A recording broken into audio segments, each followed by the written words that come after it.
Hey, welcome back to the franchise answering your questions. Again, great questions coming in. We're going to try to keep on these as much as we can, so please keep them coming. What I really love is these are like fresh questions. Most of these have not been asked either at all about the subject or just a new twist on it. So Rafael Garcia from FMN18 at somewhere.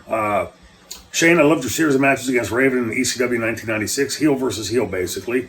And you somehow out-healed Raven with your, some of your backstabs and tricks. How much did I like working with Raven and the storyline? And was it always about, like the franchise said in the angle with Too Cold Scorpio, it's always about the gold?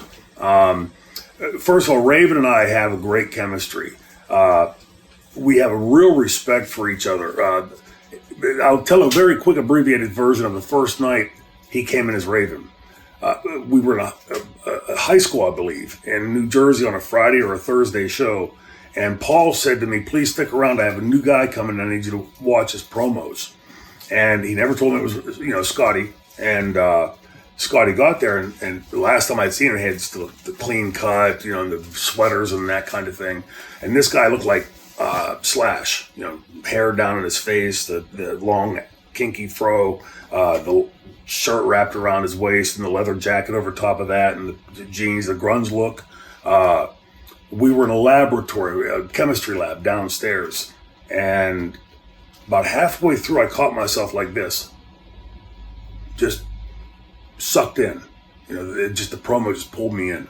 I've always respected, I think you can see my promo style is much more in the flair mode. And I hate to say that, but in that vein, Ravens takes you on a journey somewhere else, more Mankind-ish or McFoley-ish when he was doing the Mankind gimmick. Because the same thing with Mick, he just would suck you in with his promos. Scotty's a very intelligent guy, and in a lot of ways very different from the character he plays. In a lot of ways very similar to the character he plays. But we've always had a great chemistry. There's certain guys in the ring, in the business. Scotty and I saw him a few months back, but if we hadn't wrestled in a year and we're on a match night, we pick it right up. It's like we were working together yesterday. And then there's other people like that you can't buy a good match with. Rick Steiner and I could never have a good match for some reason. It wasn't that he wasn't trying or I wasn't.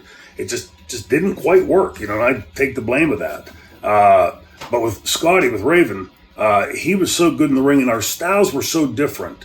Both, like you said, heels, both one larger than life braggart, the other cerebral, crazy madman. But somehow just throwing that mix in. I think what the crux is aside from the characters and the psychology of those characters, Scotty was a good worker and I was a good worker. So it worked. We figured out. When you have that and you're working with somebody, say new for the first time, for me, the way I would do is I would watch them. I'd bone up on their more recent stuff. And then it gave me a good idea of like what kind of spots they did, what kind of lead-ins to those spots or lead-outs would they use. And by me being able to digest that, it made it a lot easier for me to call the match or, listen. Because when it was me and Scotty, we'd call back and forth. And I think it's all predicated. The reason we always had great matches, and thank you for saying that, is that we really did respect each other. But I do got to tell a story about Scotty, though, because this is like, I think you'll get the joke of this, and Scotty will get the joke of it, too. The night before that first match, when I'd come back from WWF, he had the belt, and I think most of the ECW fans in that arena thought, well, the franchise is back, he's going over. He's going to get the belt again. And I was dead set against that, because it's too predictable, right? The franchise should have to work his way, like really scratch and claw his way back to the top, because ECW by then had our roster was growing. We had way more main eventers then than we did, say, like at the start of it in '93.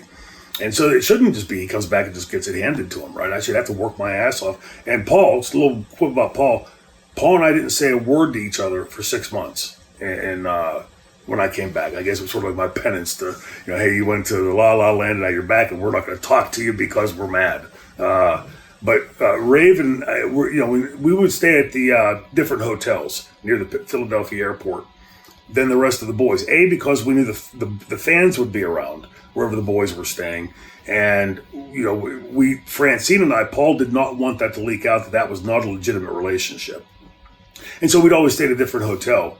And when you'd get a call at this particular hotel from inside, let's say it's another room calling your room, you would get a ring, like a double ring. If it was from outside, you'd get the ring, like usual ring. And I get a phone call about 12:30, 1 o'clock in the morning. We were still up, of course. And it's the double ring. So it's from inside the hotel. I'm thinking, who else is in the hotel here? Who knows I'm here? And I answered, it's Scotty. He goes, what room you in? Didn't identify him. So I said, hello? What room you in? I said, who is this? He goes, come on. Like I should have just known, like off the top of my head. And I said, no, seriously, who is it? He goes, Scotty, come on. What room you in? I said, oh, what, 200, whatever. And he comes up to the room and he goes, hey, I've been thinking about our match tomorrow. And he's pulling napkins and labels and scraps of paper out. And he's on the side of the bed. He's got the chair pulled up and he's like looking at him and laying him out. And I looked over, I see it. I went, what in the hell's he got there? And he had a script written out for the match.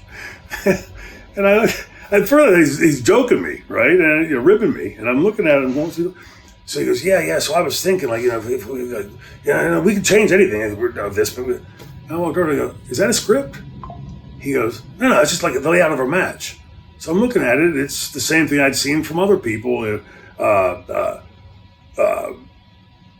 R, V, FS, FSD, like shorthand script.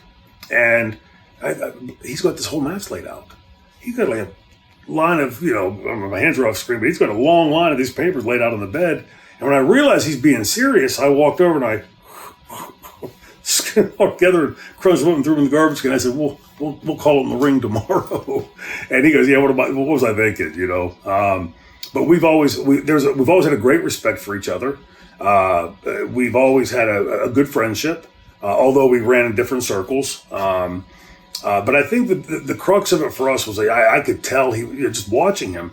When you see a guy that can do something different, you fans that have followed know that when you can't take your eyes off someone like me in the chemistry lab, you're just glued to listen to this guy. And at that moment, I didn't even realize it was Scotty. This guy's a keeper, right? He's great. And I think he saw the same type of thing in mine. And plus, our styles were just different enough. What's hard sometimes when you have somebody that's a real similar style, because how do you make that match different? And we were just different enough in our approaches to matches and the characters that we would play that it was a lot easier for us. And like I said, again, without beating that dead horse, the respect that we had for each other was the underscore to that, because so often when you get into the ring with somebody that doesn't trust you, or thinks you're going to go rogue on them or something, boy, it's really pulling teeth then. It's really butting heads. So I always thought Raven, Scotty was a great worker, is a great worker, even though he doesn't work a whole lot, if at all anymore. But it was a pleasure to work him. And that's the little unknown secret about ECW. I get praise from the fans a lot, for like, hey, you made ECW. Hell, I did. I was the mouthpiece for an incredible dressing room of talent. And it was just, I was at that right stage of my career that had the right experiences prior to go into that spot. And, the best salesmen are the people that don't come across as salesmen. And you didn't have to sell anything there because the talent was so hardworking, so nose to the grindstone, so entertaining and so talented. Sabu, Taz, just go through and then later like Jerry Lynn and Lance Storm. And just keep going on Jerry, Pitbull 1 and 2 and Sandman, all very different, right? Sandman, he ain't the greatest, right? He's not Luthez, right? Neither am I, but that serves a purpose to someplace. The old Bill Watts thing at Thanksgiving dinner, nobody wants just a big old pile of turkey. You want a little bit of everything, and every one of those talents in that dressing room offered something different. Mikey Whipwreck was antithetical, opposite ends from franchise. Sabu, opposite ends from Sandman. Taz, opposite ends from Tommy Dreamer. So it made really easy booking because these styles were so offsetting and the characters so different from one another that it worked. It mixed well. And then, of course, you had Paul with great booking. So appreciate the question, Raphael, and please keep them coming. Hope to get more from you soon.